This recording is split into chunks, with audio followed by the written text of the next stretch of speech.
We will now run through the close-up of the chart, showing each line in summary of how it's laid out. The top line of English with the chronological order, A lining up with Aleph, lining up with the Greek row of Alpha, the phonetic of a B and a V in English with the beta of Greek, with the bet of the Hebrew. This is the Paleo Hebrew on this line. This is the Dead Sea Scroll font of the Leviticus Vayikra in Hebrew, the scroll that they found in Qumran. And these are the various styles of the letters that the scribes used on that scroll. The reason this is included is to show you that there's an ideal form that the scribe had in mind of each letter, but the penmanship, if you would, the way that he wrote them varied even on one scroll. So the various different shapes of these letters show you what was actually used. This style, as we said earlier, that's this particular Paleo Hebrew font is a elegant, streamlined, you might say an ideal form to show that the meaning of the letter is embedded in the shape of the letter, which you don't necessarily see in the actual font used by this scribe in the Leviticus scroll. This row here shows the meaning of the letters in Greek, though Greek is not necessarily used by the meanings of the letters. Those who read into the words written in Greek, what the letters might mean, use this type of a reference. It's not very common, but it is done.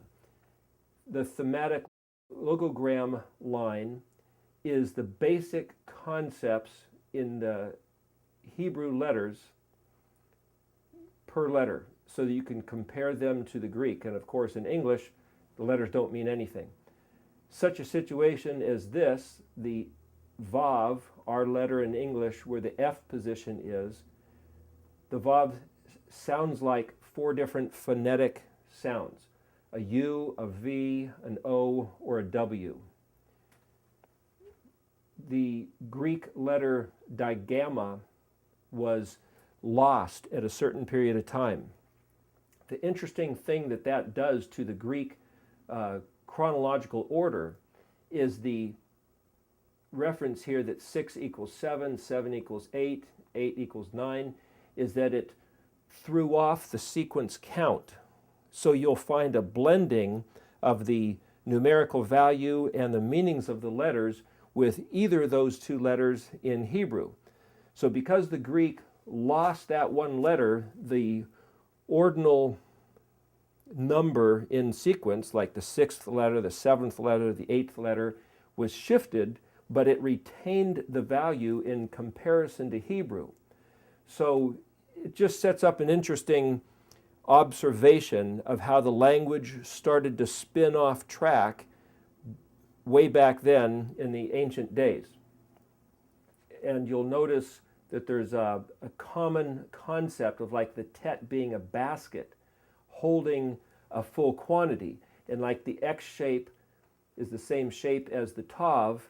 So that's like, here's a full, the Tav meaning complete, here's a full measure inside of a container. And so the tet being a round circle with an X in it is rather a picture of a basket completely full.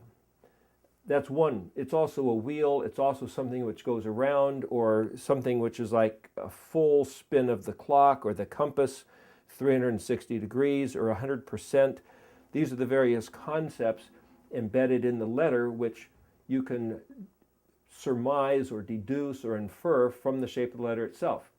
And this line here, which is the colors of the blue, purple, red, white with the gold band, where it says Kadosh Yahweh, we had said how that's on the headband of the high priest. It's also a reference to this line down here, Zechariah 14:20. The word Zechariah, it's actually in English pronounced Zachariah, but the word Zechar means to remember. So to remember Yah is what the word Zechariah actually means, and it's a reference to the colors of the blue, purple, red, white linen with the gold threads. So that's a reference to this line here. This tells you here in this line how to read the chart. To consider what each of these letters means to say, if you want to read what an aleph means, it's down this column, what a bet means, what a gimel means, you read everything in the whole column. This box here is essentially the legend of this whole top section of the darker colors compared to the pastel colors, explaining how this is laid out.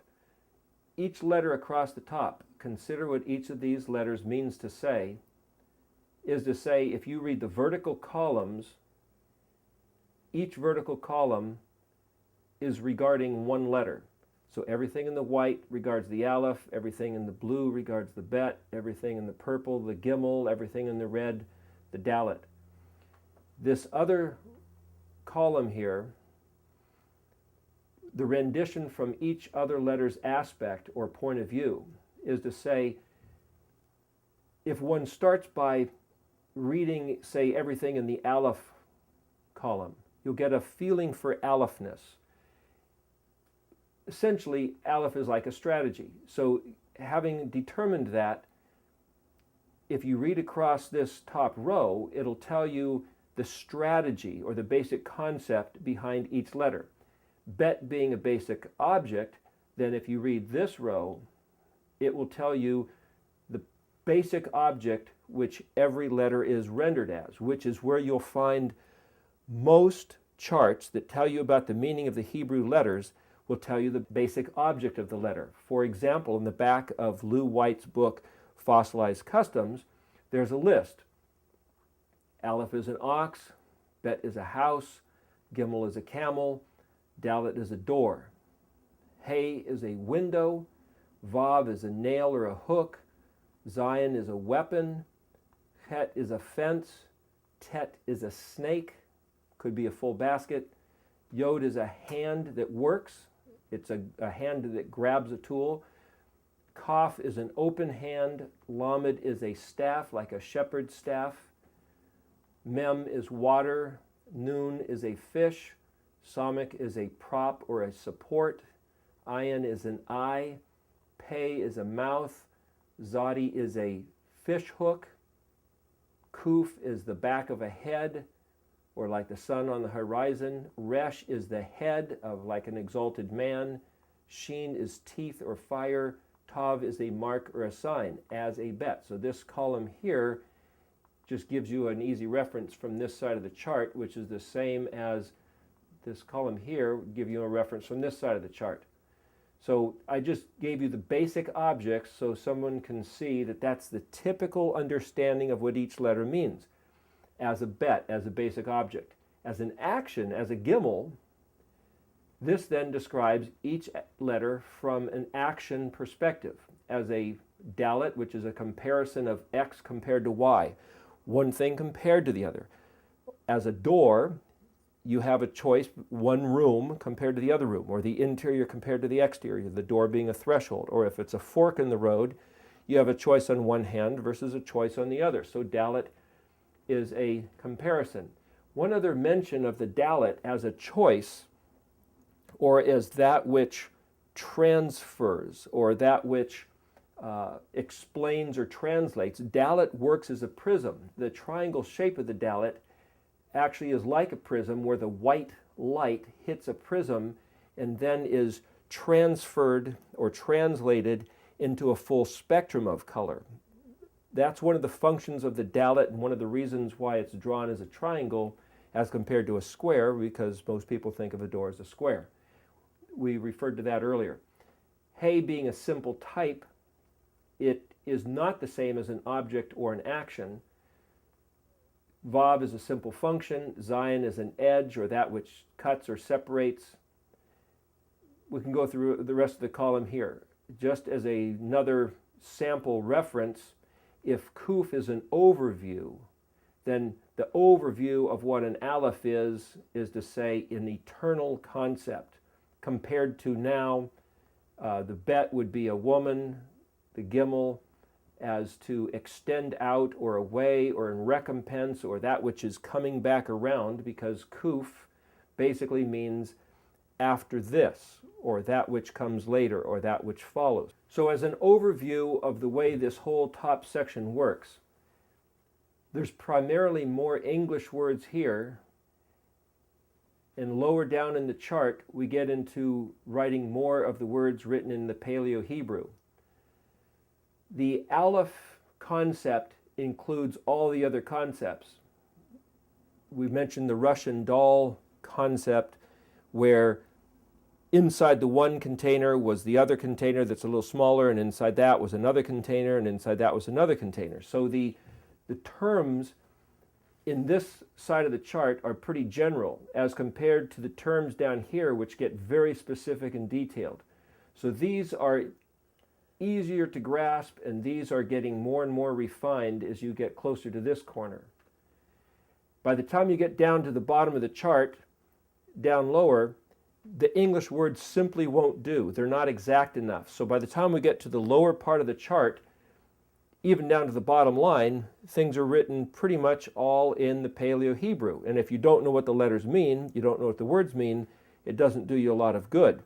But if you have the ability to, for example, here's the modern Hebrew. If you have a Tanakh or a copy of the scriptures written in Hebrew, all you'll ever see is the modern Hebrew. What you'd have to do is transcribe these letters into the Paleo letters if you want to read what these Paleo letters mean. So it's an exercise of applying your own labor, your own efforts, your own time to get acquainted with these letters. This chart is designed as a tool. It's not designed as an answer. You have to look at the letters and process through what it's trying to say. Now, the thing about this top section, this whole top section, is that if you spell a word, for example, bet aleph, this is not a matter of saying, well, here's a bet and here's an aleph, so this is what it means, or here's an aleph and here's a bet, so that's what it means. What this is what each individual letter means as rendered or as seen from, going back to this here, the rendition from each other letter's aspect. Now, you'll never see that in a translation because a word is spelled with a sequence of letters. That's another chart that is yet to be made, which we're working on.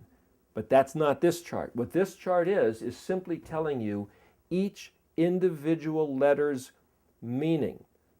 Instead of saying, for example, Gimel is a camel, well, Gimel does mean camel as a word, and the letter Gimel can be referred to or thought of like a camel.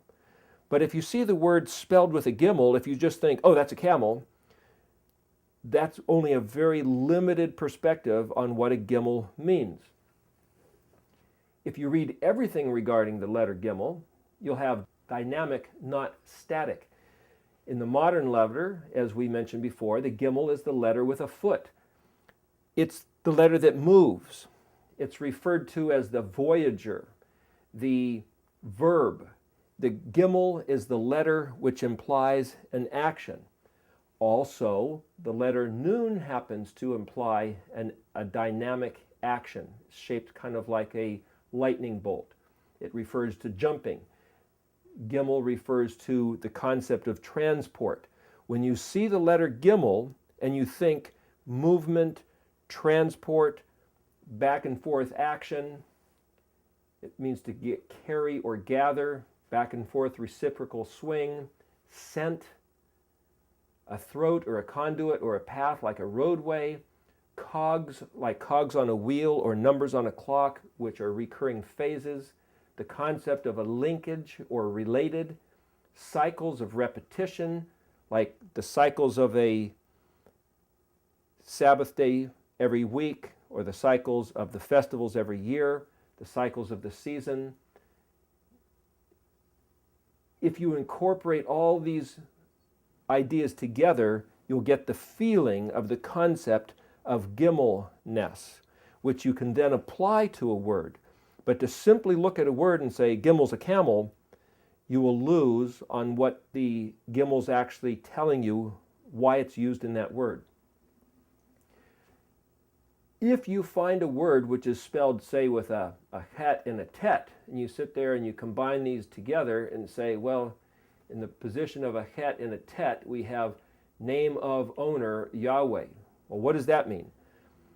The reason that's said there is because the het has to do with the fence, and the tet has to do like a branding iron, a name on a door, a title of ownership. The four colors on the Mishkan gate, the embroidered colors, as we mentioned earlier, were the equivalent of Yahweh's name and color, the owner of the house, the owner of the kingdom. So therefore, to say that a het, from a tet point of view, which is the fenced around the Mishkan itself, is essentially a way of seeing Yahweh's name. It's not the spelling of het, tet, or tet, het. That's a whole different thing. But within the spelling, het and tet, or tet and het, depending on which one comes first in the sequence of spelling of the word, you'll find these concepts. That's a bit confusing regarding this chart, but again, this chart is simply a chart of the meaning of each letter, not the spelling of words, although it can be helpful for that. So if we go down to this next row here, the modern flame letters, some consider to be the form of the actual letter written by the finger of the Almighty on the tables of stone at Mount Sinai. However, historically, archaeologically, these letters were not found to be in existence until about 500 BC. At the time of Ezra, the scribe, Nehemiah, the governor, and Daniel, who was in Babylon, that's about the era that the first of these letters has ever been seen. The premise here is that in Daniel 12, verse 4, the angel, the Melach, told Daniel to hide the words and seal the book until the time of the end. This chart is proposing the concept that Daniel effectively hid the words and sealed the book by changing the letters from the paleo format of a font into this modern style font known as the Chaldean flame letters, thus effectively sealing the book. Now, the first two series of DVDs that we gave people and recorded in 2006 and in 2009 goes into much more detail about that. I can't address that now, but we could talk about that on some future occasion if I was to come and present this information to anyone who is interested, just for what that's worth. This next row is the name of the letters. Aleph, Bet, or Vet, depending on whether there's a dot in the middle of that letter, which is called a dagesh, would be pronounced either with a B or a V. Gimel, Dalet, Hey, so forth, and so on across the row. This next row, these are called the Sophite letters. There's 5 of them, and they show up at the end of the word when that particular letter is in the final position. Now, I have never heard why that's the case. It's just the case. Like in English, you'd use a capital letter at the beginning. So in this case, you'd want to use one of these 5 letters at the end. Now, I'm suggesting by putting in Ben Yosef in the position of the Vav and Ben David in the position of the Resh, I'm suggesting that there's a way to read these letters, as to say perhaps there's a mysterious code encrypted there. As we discussed earlier on this tape, the Vav and the Resh are the 2 letters out of the entire alphabet which mean a man, or can be rendered as a man. The Vav as the common man, hence this word caterpillar type, and the Resh as an exalted man, hence here this word butterfly type. If you then put words together, like for example in the first day that the world was created in the book of Bereshit, or Genesis chapter 1, it says Yehi Or, which means let there be light. Well, the word Or happens to be spelled Aleph, Vav, Resh. And you could say, well, that's just the word Or. It's translated light, it means Or. Or you could say, well, if Aleph is a plan and Vav is a caterpillar type of the common man, and Resh is the exalted man, butterfly type, then essentially the word or, meaning light, is the plan or the purpose or the strategy, the agenda, as it were, for the Vav man to become a Resh man. So you could say, was the first thing created when the Creator said, let there be light? Was he saying to establish the plan or the strategy, the agenda of how a common man, a Vav man, should become an exalted man, a Resh man? And that is embedded or encrypted into the spelling of the word Aleph Vav Resh, which is the word for light. And the notion here then that the sent one, the disguised Gimeler that came from the eternal side of creation, the Aleph side of, if Bet is the material universe, the one who was given a foot to come to Dalet, the earth, to be revealed as a Vav common man, Ben Yosef, the suffering servant, one would say, who would be put to the weapon. What do these letters say about that message? And it says here, Sofit ending letters, Brit Chadashah, same terms, emphatic and internal, and then it said there's a circle with a Nun Resh. Down here on the chart, which we'll get to in a few minutes, there's a circled Nun Resh. That's linked to that. We'll discuss that. I'm suggesting that if you understand what the Kaf means, the Mem, the Nun, the Pei, and the Zadi, that according to the Brit Chadashah, which is the New Testament, I'm suggesting that this is the subject matter that the New Testament addresses. In other words, every other letter is the same, but in the end, in the final rendition, the subsequent rendition, if you look back at Jeremiah 31, where it talks about, and so I will seal a new covenant or a renewed covenant, what terms have been altered? If these terms were not altered in terms of saying the first terms eliminated, but then something other was added, if you look at the meaning of these 5 Sofit letters, you'll see that the Kaf represents the gift, the covering, the Torah. And if you look at these 5 letters, you'll see that it's almost like the bottom has dropped out, which is to say, perhaps it's unto eternity. Perhaps that the Brit Chadashah, the New Testament, is telling us that the Torah is not for just this face of this earth, but unto eternity. And the Nun speaks of eternal life. This is like a gift. This is like the impartation of life. The Pei is the fellowship of Israel, of the believers. Of the New Testament term maybe would be saints, but it's the fellowship unto eternity. The Zadi is almost a picture of one who's kneeling in the presence of the Almighty, because this has to do with the Ark of the Covenant, the place of his presence abiding, Shekan, with Israel in the Mishkan. And here the final Zadi, the Zadi Sofit, almost looks like a picture of a person standing there. So there's the concept of maybe on earth we have one regard of kneeling in his presence, and somehow in the eternal dimension, the Brit Hadashah concept, that we will be able to stand in his presence. If you take these 5 Sofit letters and render them according to the message that the sent one, the Nazarene Yahusha, sent one, otherwise known as Yeshua, I'm suggesting perhaps that the true altered message of the Brit Hadashah should be simply the eternal regard of those 5 particular letters, all other letters being exactly the same. The message in all the other letters was not altered, not changed. And we'll get to that down below, Jeremiah 31.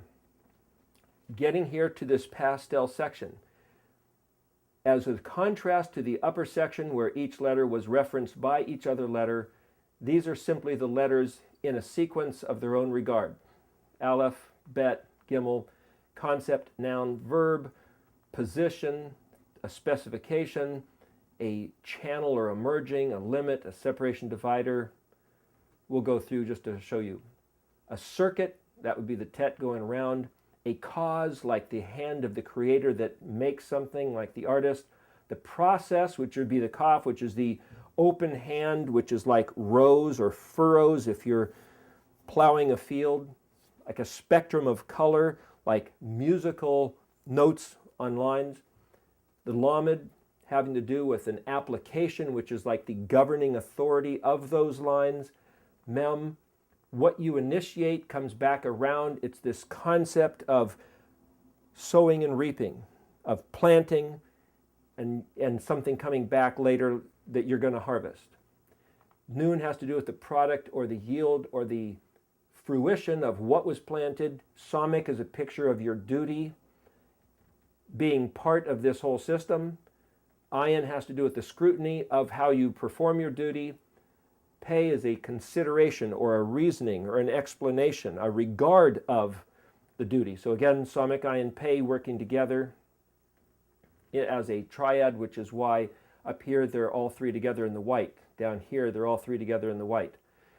Mem Nun work together in the red, Kaf Lamed work together, Het Tet Yod in the blue work together, Samik Ayin Pei work together. Extension, the Zadi, it's like a sprout, like a thorn, like a butterfly's wing, like a blossom. Contrast or difference is Kuf. Its shape is the singular line and the curved line, the singular and the plural. The 1 and the 0 picture. Resh is a status.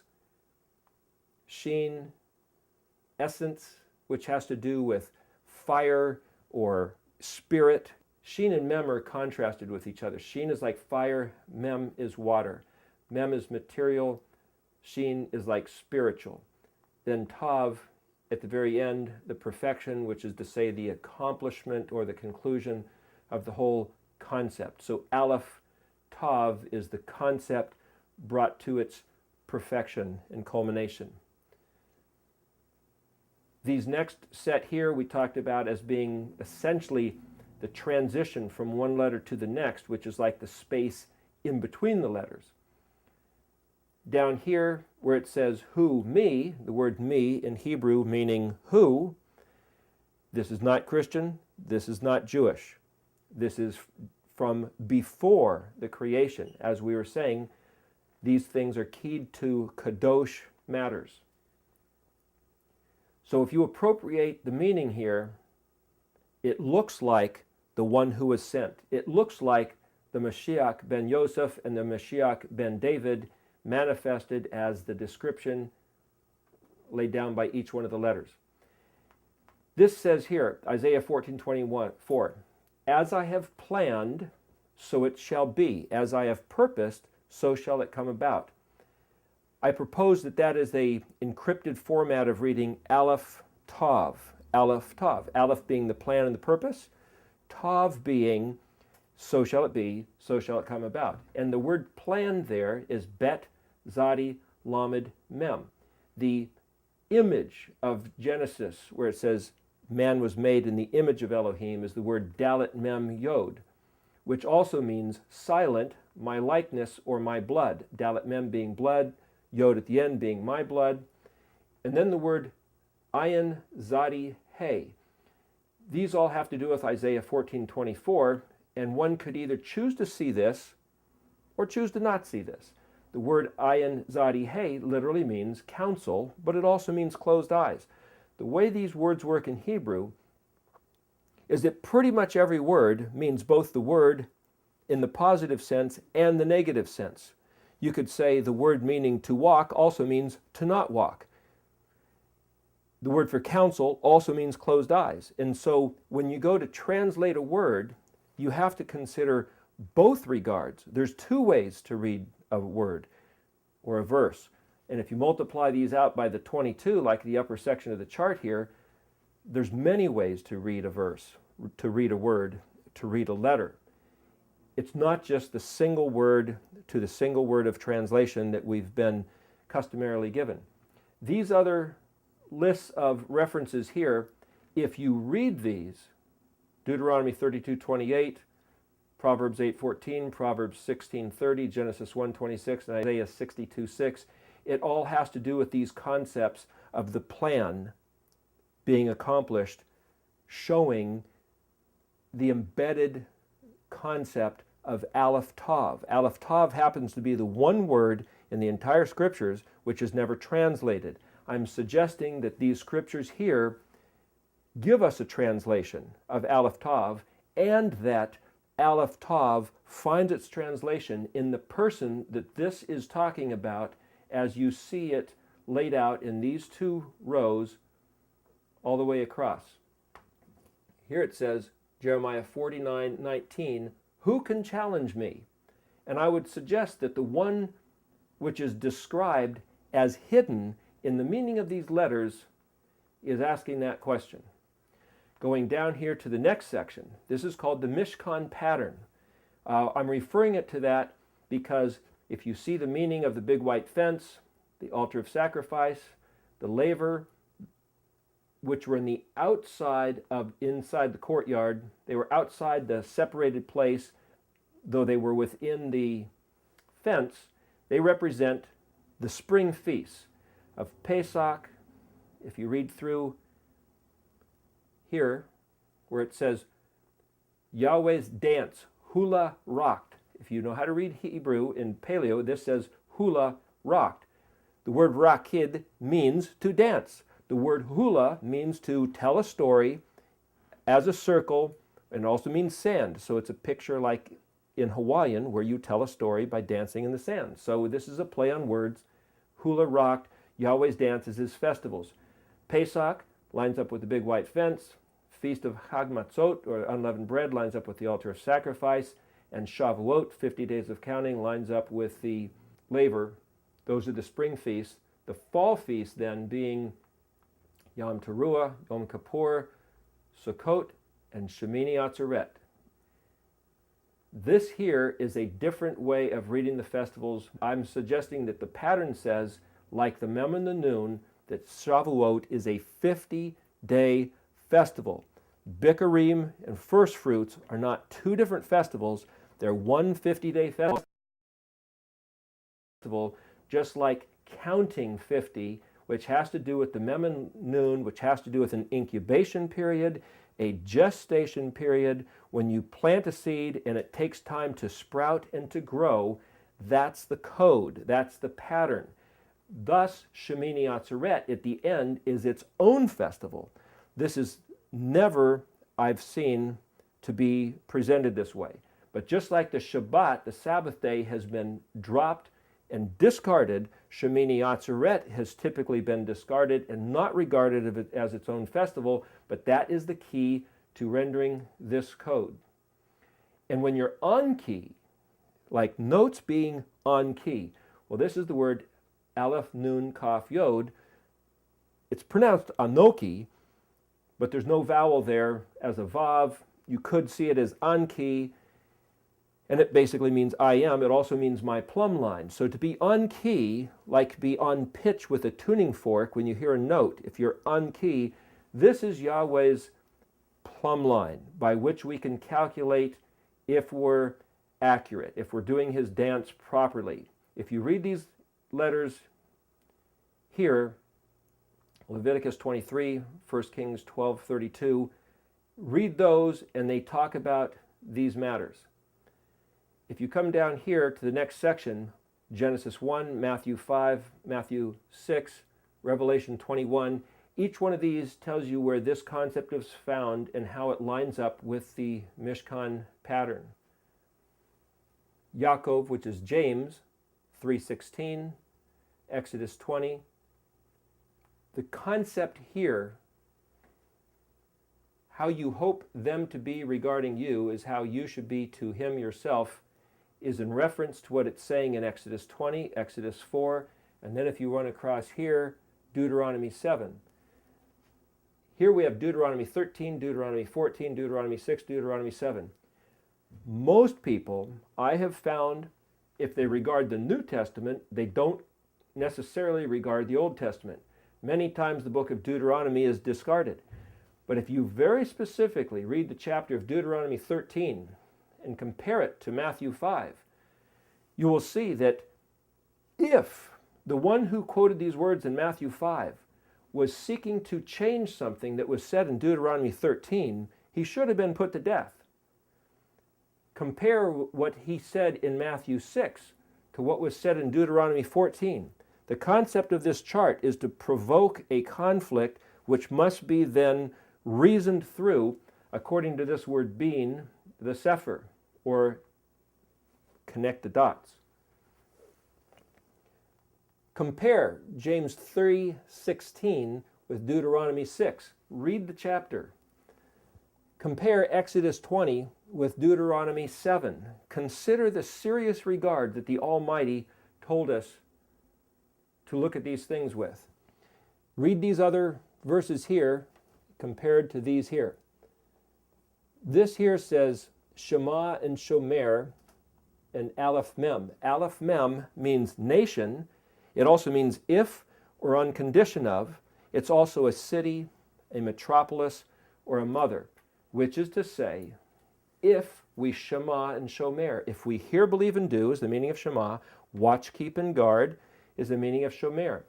We are supposed to watch, keep, and guard, hear, believe, and do if we want to be His people, according to Exodus 19:5. Coming down, this word ra'atz and this word da'atz are both the ancient word which describes the Paleo Hebrew, ra'atz and da'atz. Da'atz actually means to insert a key, and ra'atz actually means something which has been breached or shattered. I'm suggesting that the encrypted way of reading this is to say the Paleo Hebrew letters, which tell the truth of the way to translate the scriptures, have been breached and shattered by Daniel changing the letter font, but that they serve to be the key to open the door to understanding in these days. It says this is the word Zadi Pe Nun, which is Zephan. Zephan Yah. Well, that's the book Zephaniah. It talks about a pure language being brought back versus Jeremiah 16:19, which is Shin Kuf Rech, which is Sakar, which is to say being lied to and something being distorted. Again, these things that are encrypted here are to go back and read the verses. If you don't have it in Hebrew, you'll miss something. You should get a Tanakh, which is the Torah, Nevi'im, Kedorim, Tanakh. It's an acronym, TNK, which is the Old Testament, written in Hebrew. See it written in modern, transpose it into the Paleo, compare it to the chart. The exercise of doing that will help you to learn this information. Otherwise, this is just a chart to look at and you'll only get a fragment of its benefit. So before we get to this spiral, this is the spiral which basically is the funnel concept. Let me go back up here to this line. Mem Nun, mana, has to do with out of and away from.